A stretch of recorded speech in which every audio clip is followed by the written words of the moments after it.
Voilà maintenant 7 ans que l'Amicale laïque du Palais organise d'étonnantes courses de caisse à savon, aidées par le foyer des jeunes de Monières et du Palais. Ce loisir, né aux États-Unis, eut un immense succès en Europe à la fin de la Seconde Guerre mondiale, mais ces courses peuvent également devenir de véritables compétitions sportives. Plusieurs clubs se sont d'ailleurs rencontrés pour l'événement, organisé à Monières le week-end dernier. On accueille des clubs du Maine-et-Loire, de Vendée, des Deux-Sèvres, et au Palais on a la chance d'avoir, à Monières pardon, parce que nous sommes sur Monières, pas mal de privés qui viennent avec des engins insolites. Ces engins doivent quand même avoir des freins, respecter quelques normes de sécurité, et pour les jeunes on est un peu plus sévère, quoi. Vous parlez de sécurité justement, quelles sont les normes à respecter? Le véhicule doit freiner, bien sûr, avoir des freins.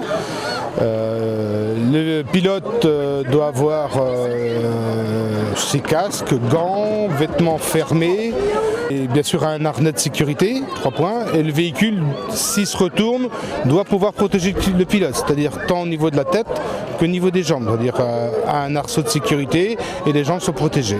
La preuve aujourd'hui, encore d'autres voitures se sont retournées et pas de bobo, quoi. Comment on fabrique ce genre de véhicules et qui les fabrique? Alors, qui les fabrique? Eh bien voilà, comme nous à l'Amicale laïque du Palais, depuis 7 ans on organise un atelier caisse à savon.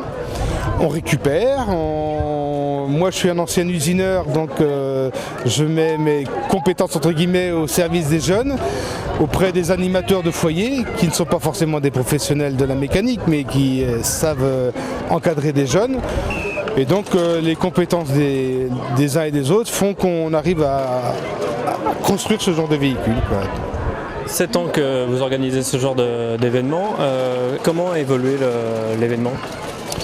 Bien, au début on a commencé sur le Palais, une petite équipe, et puis dans le secteur il y a eu un engouement. Alors au départ on faisait partie d'un Speed Down France. Donc c'était une organisation avec il fallait qu'on prenne une assurance auprès de cette organisation. C'était très compétitif et maintenant nous, les clubs locaux, et les Maine-et-Loire, de Bressuire, Vendée et tout ça, on a décidé de ne pas faire comme ça, on a dit de s'amuser, non pas de faire de la compétition.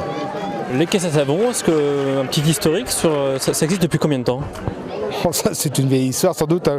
Tous les anciens ont fabriqué des caisses à savon, on a tous roulé sur des caisses quand on était jeunes, beaucoup moins sophistiquées que celle-ci, avec beaucoup moins de sécurité, mais bon là c'est une course, nous on faisait ça pour s'amuser, un engin, 4 roues, un volant, puis ça y est, une pente et on s'amusait, quoi.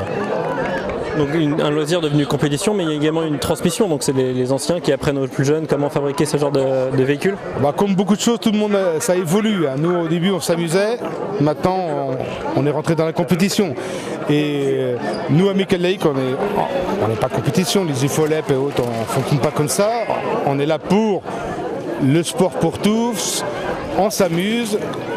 Certes, ce soir, il y aura un classement parce que je crois que tout jeune, même moi, quand on était sur un terrain de foot ou devant quelque chose, on est là pour gagner. Mais on est là avant tout pour s'amuser. Un loisir créé pour les enfants, mais cette manifestation prouve bien que même les plus grands ont aussi leur mot à dire. Il s'agit souvent d'adultes passionnés dès le plus jeune âge. C'est venu quand j'étais tout petit, en fait, j'ai vu les courses de caisse à savon sur le Maine-et-Loire en fait, et du coup ça m'a donné envie depuis de nombreuses années, mais bon après comme on n'a pas de matériel tout ça quand on est tout petit, et puis mon père pouvait pas m'aider à faire une caisse à savon, donc du coup je m'y suis mis plus tard, adulte, et du coup je savais qu'il y avait une course qui s'organisait dans le coin et j'habite juste à côté en fait, et ça m'a donné envie d'en faire une. Alors j'ai commencé par une première il y a 3 ans, c'était une Gordini, elle était toute bleue, tout ça. Ça avançait pas très vite. L'année dernière j'ai fait une 205. Pareil, ça avançait pas bien vite. Et puis cette année, j'ai pris les pièces que j'avais à peu près. J'avais 3 roues et du coup je me suis débrouillé avec ce que j'avais aujourd'hui. Donc faut savoir souder.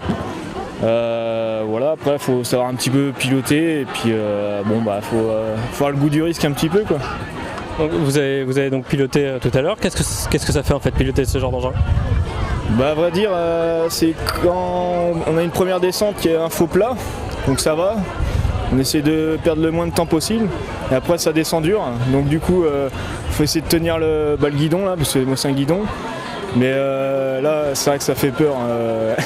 On essaye de faire attention, on a les freins et puis on contrôle un petit peu, quoi. On évite de taper parce qu'on a nos occupations après dans la semaine. Donc, après les adolescents ils y vont un peu plus fort. Ils n'ont plus pas la notion du danger comme nous on a, quoi. Mais bon, c'est sympathique.